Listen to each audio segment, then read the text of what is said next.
They are a forgotten piece to the puzzle. For every teen mom struggling to adapt to life with a baby, there is also a teen dad.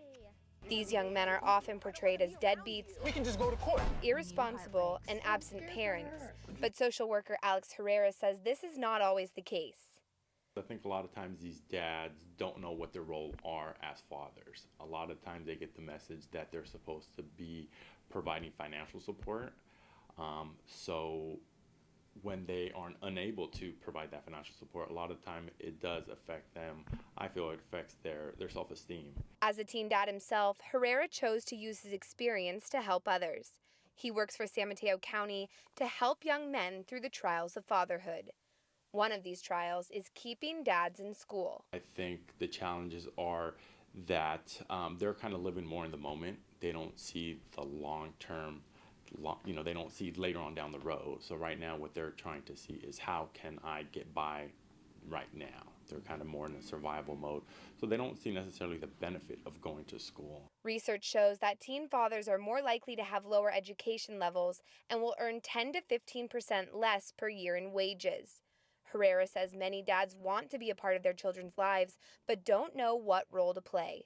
I think it's more socially accepted for the dads to kind of play a backseat. I think with the moms, there's more of an expectation. You're the mom, you really need to be there for the child, and it's really frowned upon if you don't accept that role. The Teen Dad program also guides young men through the court process, but it has hit some rough times.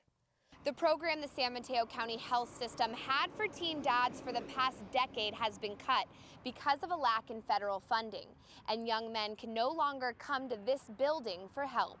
For Tricia Suafai and her son Isaiah, custody and support have been big issues. Tricia says Isaiah's birth dad isn't in the picture. She says her ex even fathered another child with a teen mom, born only a month before her son was born. I'd rather have him not see his dad because I don't want him to see his dad as how he is right now. It's just unhealthy. Studies showed children that have absent fathers are 5 times more likely to be poor, twice as likely to drop out of school, end up in jail, and 2 to 3 times more likely to need help for emotional or behavioral problems. There's nowhere for these dads to turn to, and especially when they start getting involved in family law. For Tricia, the most important thing is that Isaiah has a male role model in his life. That is her 16-year-old boyfriend, Edwin. He has stepped into the role of dad, and Tricia says he does his best to support both of them. Yeah, whenever I go to practice, he watches him. Whenever he needs diapers, he tries his best to get him. Unlike his real dad, he doesn't even try. Herrera says it's rare to have another teen choose to step in as dad, but the end of the relationship between Isaiah's birth parents is a common trend. 80% do not marry the mom ever.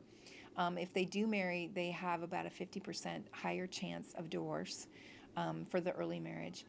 Most of the girls don't even have the name of the father on the birth certificate. Catherine Biddle has been working with teen moms for almost 20 years and says there is often a large age difference between couples. Most of the time, if they're a freshman in high school, they're the father of the baby is probably a junior or a senior at the least.